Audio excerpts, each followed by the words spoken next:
ආයුබෝවන් ඔන්න තරුවරණේ අපි අදත් ඔයාට අලුත් වීඩියෝ එකක් අරගෙන ආවා. අද අපි කතා කරන්න හදන්නේ ධනු ලග්නයේ නිපදුණු ඔයාට ඊටාම හොඳින් ගැලපෙන සහ අඩුවෙන්ම ගැලපෙන ලග්න මොනවද කියන එක ගැන. ඔයා ඉපදුනේ ධනු ලග්නයෙන් නෙවෙයි නම් වෙනත් ලග්නයකින් නම් මේ වීඩියෝ මාලාවේ ඔයාගේ ලග්නය ගැනත් තියෙනවා. ඒක නිසා ගිහින් ප්ලේලිස්ට් එක බලන්න අමතක කරන්න එපා. එහෙනම් අපි යමු වීඩියෝ එකට. ඔයා ඉපදුනේ ධනු ලග්නයෙන්ද? එහෙම නැත්නම් ඔයාගේ ආදරවන්තිය ඉපදලා තියෙන ධනු ලග්නයෙන්ද? ධනු ලග්නය කියන්නේ රාශි චක්‍රයේ ඉන්න නිදහසට උපරිමයෙන්ම ආදරය කරන බොහොම වික්‍රමාන්විත ඒ වගේම හරිම විවෘත අදහස් තියෙන පුද්ගලයන් පිරිසක්. හැබැයි මෙන්න මේ නිදහස් මතධාරී ධනු ලග්න හිමියන්ට හරියටම ගැලපෙන කෙනා හම්බුනොත් තමයි එයාගේ ජීවිතේ වඩාත් සාර්ථක වෙන්නේ. එහෙනම් අපි බලමු මෙන්න මේ කියන ධනු ලග්න හිමියන්ට වඩාත්ම හොඳින් ගැලපෙන්නේ මොන ලග්නවල අයද, ඒ වගේම ඊටාම අඩුවෙන් ගැලපෙන්නේ මොන ලග්නවල අයද කියලා. ධනු ලග්නයට වඩාත්ම හොඳින් ගැලපෙන ලග්න තුන ගැන තමයි අපි දැන් කතා කරන්න සූදානම් වෙන්නේ.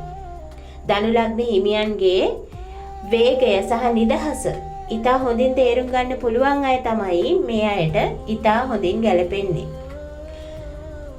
පළමුවෙන්ම ධනු ලග්න හිමියන්ට ඉතා හොඳින් ගැලපෙන ලග්න අතර තියෙන්නේ මේෂ ලග්නය. මේෂ ලග්නය සහ ධනු ලග්නය කියන්නේ ගිනි රාශි දෙකක්. මේ දෙන්න එකතු වුණාම හරියට ලොකු ගින්දරකට විශාල හුලඟක් අල්ලනවා වගේ ඉත තදින් නැවිලෙන බැඳීමක්. මේ වගේ දෙන්නෙක් එකට එකතු වුණොත් ජීවිතේ අලුත් දේවල් හොයාගෙන යන්න මේ දෙන්නටම තියෙන පුදුමාකාර උනන්දුවක්. ඒක නිසා මේක ඊටාම ශක්තිමත් සහ ආදරණීය බැඳීමක් විදිහට ඉස්සරහට යනවා. ඊළඟට ධනු ලග්න හිමියන්ට ගැලපෙන අනිත් ලග්නය තමයි සිංහ ලග්නය. සිංහ ලග්නයත් ධනු ලග්න හිමියෝ වගේම බොහොම උද්‍යෝගීමත් අය. ධනු ලග්නයේ අලුත් අදහස් වලට සිංහ ලග්නයේ තියෙන නායකත්වයේ සහ ශක්තිය එකතු වුණාම ඒක කිසි කෙනෙකුට කඩන්න බැරි බොහොම ශක්තිමත් බැඳීමක් බවට පත් වෙනවා. ඊළඟට ධනු ලග්න හිමියන්ට ගැලපෙන ලග්නය තමයි කුම්භ ලග්නය. ධනු ලග්නය බයම දේ තමයි තමන්ගේ නිදහස නැති වෙයි කියන එක. හැබැයි කුම්භ ලග්න හිමියොත් තමන්ගේ නිදහසට බොහොම තදින් ආදරය කරන අය නිසා ඒගොල්ලෝ කවදාවත් ධනු ලග්න හිමියන්ව හිර කරගෙන ඉන්න උත්සාහ කරන්නේ නැහැ. මේක නිසා මේ දෙන්න අතරේ ඇති වෙනවා බොහොම තද හොඳ මානසික ගැළපීමක්. ඒ කියන්නේ දිගටම සතුටින් ඉන්න පුළුවන් විදිහ බැඳීමක්. දැන් අපි බලමු ධනු ලග්න හිමියන්ට අඩුවෙන්ම ගැලපෙන ලග්න මොනවද කියලා. වෘෂභ ලග්න හිමියන් ධනු ලග්න හිමියන්ට ඒ තරම් හොඳින් ගැලපෙන්නේ නැහැ. වෘෂභ ලග්නය කියලා කියන්නේ එක තැනක ස්ථාවරව ආරක්ෂිතව ඉන්න කැමති පුද්ගලයින්. හැබැයි ධනු ලග්න කියන්නේ හැමතිස්සෙම වෙනසක් හොයන අය. ඉතින් මේ වෘෂභ ලග්න හිමියන්ගේ ස්ථාවර බව ධනු ලග්න හිමියන්ට හිරගයක් වගේ දැනෙන්න පුළුවන්. ධනු ලග්න හිමියන්ගේ සැහැල්ලු බව වෘෂභ ලග්න හිමියන්ට බොහොම අනාරක්ෂිත තැනක් විදිහට දැනෙන්න පුළුවන්. ඒක නිසා මේක හොඳ බැඳීමක් වෙන්නේ නැහැ.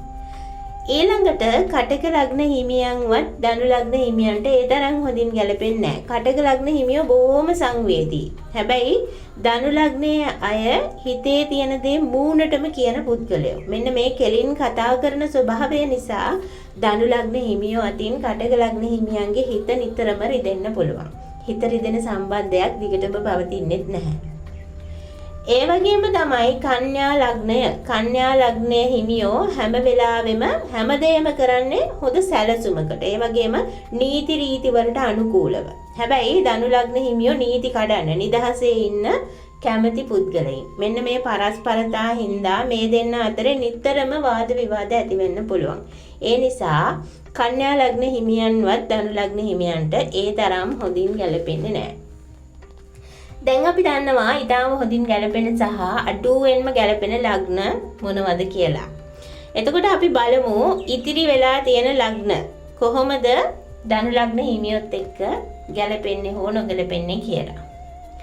මිථුන ලග්නය.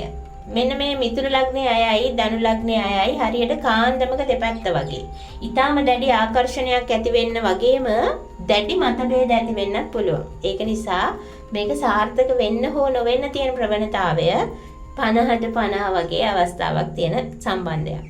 ඊළඟට තුලා ලග්නය. ධනු ලග්නය සහ තුලා ලග්නය කියන්නේ හොඳ යාළුවෝ දෙන්නෙක් වගේ ඉන්න පුළුවන්. බොහොම සමබරතාවයක් සහිත සම්බන්ධතාවයක් කරන් යන්න පුළුවන් දෙන්නේ. වෘශ්චික ලග්න හිමියන් ධනු ලග්නයේ විවෘත බව සහ වෘශ්චික ලග්න හිමියන්ගේ තියෙන গুপ্ত බව, ඒ වගේම ඊර්ෂ්‍යා සහගත ස්වභාවය නිතරම ගැටෙන සුළුයි. මේක අභියෝගාත්මක සම්බන්ධතාවයක්. මකර ලග්න හිමියෝ බොහොම වගකීම් සහගත බරපතල පුද්ගලයින්. ඒක නිසා ධනු ලග්න හිමියන්ට තමන්ගේ විනෝදය අහිමි වෙලා යනවා වගේ මකර ලග්න හිමියෙක් එක්ක ඉන්නකොට දැනෙන්න පුළුවන්. මීන ලග්න හිමියෝ දෙන්නගෙම මීන ලග්න හිමියන්ගේ සහ ධනු ලග්න හිමියෝ කියන දෙන්නගෙම අදහස් බොහොම විශාලයි. හැබැයි මීන ලග්නය බොහොම හැඟීම්බරයි. ධනු ලග්නය බොහොම ප්‍රායෝගිකයි. ඒක නිසා මේ දෙන්නටත් ගැළපෙන්න ලොකු කැපකිරීමක් කරන්න ඕනේ. ඊළඟට ධනු ලග්න හිමියෝ දෙන්නෙක් එකට එකතු වුණොත් විනෝදය සහ නිදහස ඊටාම උපරිමයෙන් තියෙන්න පුළුවන්. හැබැයි අනාගතයේ සැලසුම් කරන වගකීම ගන්න එක්කෙනෙක් නැති වෙයි. ඒක නිසා මේ වගේ බැඳීමක් ඇතුළෙත් පොඩි ප්‍රශ්න තියෙන්න පුළුවන්. එහෙනම් ධනු ලග්නයෙන් ඉපදුණු ඔයාගේ සහකරු හෝ සහකාරියගේ ලග්නය මොකක්ද? ඔයා මේ වෙද්දී ආදරය කරන එයාගේ ලග්නය මොකක්ද? මම මේ කියපු දේවල් ඔයාගේ ජීවිතේට කොච්චර ගැලපෙනවද? පහලින් කමෙන්ට් එකක් දාගෙන යන්න අමතක කරන්න එපා.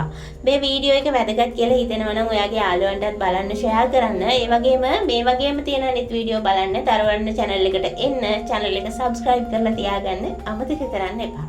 ගිහින් එන්නම් ඔයාට සුබ දවසක්. තරුවරණ ඔබේ ආත්මයට ආමන්ත්‍රණය කරන්න අපට ඉඩ